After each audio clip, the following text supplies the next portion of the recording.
అబ్బో ఇక్కడ కేజీ చీరలు కొంటే అర కేజీ చీరలు ఫ్రీ అంట. మంగళ్య షాపింగ్ మాల్ కేజీల్లో సేల్, టన్నుల్లో ఆనందం. భారతదేశ చరిత్రలోనే తొలిసారిగా ప్రధాని మోదీకి ఆలయాన్ని నిర్మించనున్నారు. బీహార్ రాజధాని పాట్నాలో భారీ ఆలయ నిర్మాణాన్ని చేపట్టనున్నారు. ట్రాన్స్జెండర్ సంక్షేమ బోర్డు ఈ మేరకు తీర్మానాన్ని ఆమోదించింది. ప్రాజెక్టు అంచనా వ్యయం సుమారు 112 కోట్లుగా తెలుస్తున్నాయి. సుమారు 5 ఎకరాల విస్తీర్ణంలో ఆలయ సముదాయం ఉండబోతుంది. అయితే ఆలయంలో మోదీ ఎత్తులో ఒక బంగారపు విగ్రహాన్ని ప్రతిష్ఠించేందుకు కూడా ప్రణాళిక వేశారు. డాక్టర్ రాజన్ సింగ్ ప్రతిపాదించినటువంటి ఈ ప్రత్యేక తీర్మానానికి సభ్యులందరి మద్దతుతో ఏకగ్రీవంగా ఆమోదం పొందింది.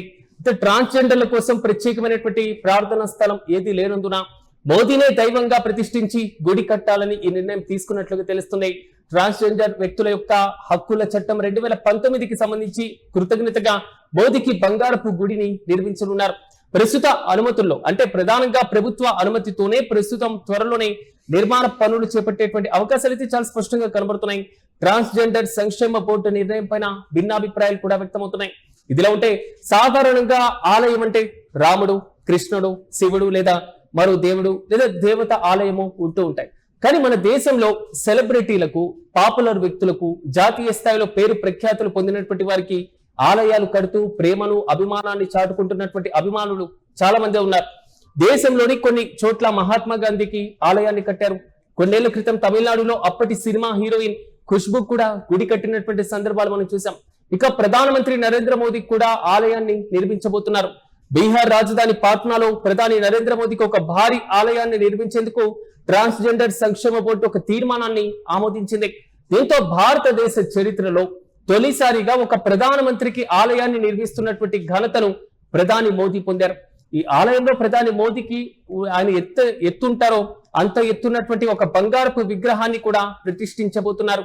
అంటే ఈ భారీ ఆలయ నిర్మాణ ప్రాజెక్టు సుమారు 112 కోట్లుగా అంచనా వేయబడింది.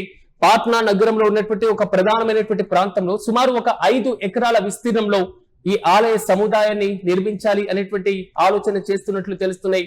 బీహార్ సాంఘిక సంక్షేమ శాఖ ఆధ్వర్యంలో 2025 ఆగస్టులో ఏర్పాటైనటువంటి ఒక 28 మంది సభ్యుల ట్రాన్స్జెండర్ సంక్షేమ బోర్డు తొలి సమావేశం నిర్వహించారు.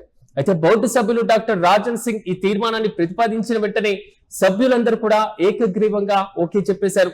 సభ్యులందరి మద్దతుతో ఈ తీర్మానం ఏకగ్రీవంగా ఆమోదం పొందింది. బీహార్ లో ట్రాన్స్జెండర్ సమాజానికి ఎలాంటి ప్రధానమైనటువంటి ప్రార్థనా స్థలం లేకపోవడంతో ఈ ఆలయంలో ప్రధాని మోదీనే దైవంగా ప్రతిష్ఠించాలి అని వారు నిర్ణయం తీసుకున్నట్లుగా వారు చెప్తున్నారు. మోదీ నేతృత్వంలో ఉన్నటువంటి కేంద్ర ప్రభుత్వం తీసుకొచ్చిన ట్రాన్స్జెండర్ వ్యక్తుల హక్కుల పరిరక్షణ చట్టం 2019 తమకు సమాజంలో ఒక గొప్ప పునర్జీవనాన్ని, చట్టపరమైనటువంటి రక్షణను కల్పించిందని వారు అంటున్నారు. అయితే ఈ చట్టం తమకు సామాజికమైనటువంటి గుర్తింపు ఇచ్చిందని, ప్రభుత్వ ఉద్యోగ హక్కులు మరి ముఖ్యంగా ప్రాతినిధ్యం కల్పించేందుకు చాలా కీలకంగా వ్యవహరించిందని వీరందరూ కూడా కృతజ్ఞతగా ఈ ఆలయాన్ని నిర్మిస్తున్నట్లు చెప్తున్నారు. అయితే ఈ విషయమై బీహార్ రాష్ట్ర ట్రాన్స్జెండర్ సంక్షేమ board chairman doctor Rajan Singh మాట్లాడడం జరిగింది. ప్రధానమంత్రి నరేంద్ర మోదీ మాకు కేవలం రాజకీయ నాయకుడు మాత్రమే కాదు, ఆయన మా జీవనోపాధిని పునరుద్ధరించి సమాజంలో మాకు గౌరవం, హక్కును కల్పించారు. ఆయనకు ఆలయం నిర్మించడం మన యావత్తు సమాజ కర్తవ్యం అంటూ కూడా ఆయన ప్రధానికి చెప్పడం జరిగింది. అయితే ప్రధాని మోదీకి ఆలయాన్ని నిర్మించాలి అనేటువంటి తీర్మానాన్ని బోర్డు సమావేశంలో ఏకగ్రీవంగా ఆమోదించి తర్వాత ఆమోదం కోసం నిధుల కేటాయింపు కోసం బీహార్ రాష్ట్ర ప్రభుత్వానికి కూడా పంపినట్లుగా తెలుస్తుంది. ఇక బీహార్ రాష్ట్ర ప్రభుత్వం సంబంధించినటువంటి భూమిని గుర్తించడం, అధికారికంగా కేటాయించిన వెంటనే నిర్మాణ పనులు ప్రారంభమయ్యేటువంటి అవకాశాలైతే చాలా స్పష్టంగా కనబడుతున్నాయి. అయితే ప్రధాని మోదీకి ఆలయ నిర్మాణం సోషల్ మీడియాలో కొత్త చర్చకు కూడా దారితీస్తున్నాయి. ట్రాన్స్జెండర్ల హక్కులను పునరుద్ధరించినటువంటి నాయకుడి పట్ల ప్రేమ, కృతజ్ఞతకు చిహ్నంగా ఒక వర్గం దీన్ని స్వాగతిస్తుంటే, ఇంత భారీ మొత్తంలో అసలు ఆలయాన్ని నిర్మించడానికి బదులు నేరుగా ట్రాన్స్జెండర్ల ఉన్నత విద్య, ఉపాధి, వైద్య సంరక్షణకు సంబంధించినటువంటి అంశాల కోసం ఉపయోగించవచ్చు కదా అని మరో వర్గం పోస్టు పెడుతుంది. ఏదేమైనా ఒక కీలకమైనటువంటి అంశంగా ప్రధాని మోదీకి ఆలయం పైన ఒక కొత్త చర్చ మాత్రం సోషల్ మీడియాలో వైరల్ గా మారుతుంది.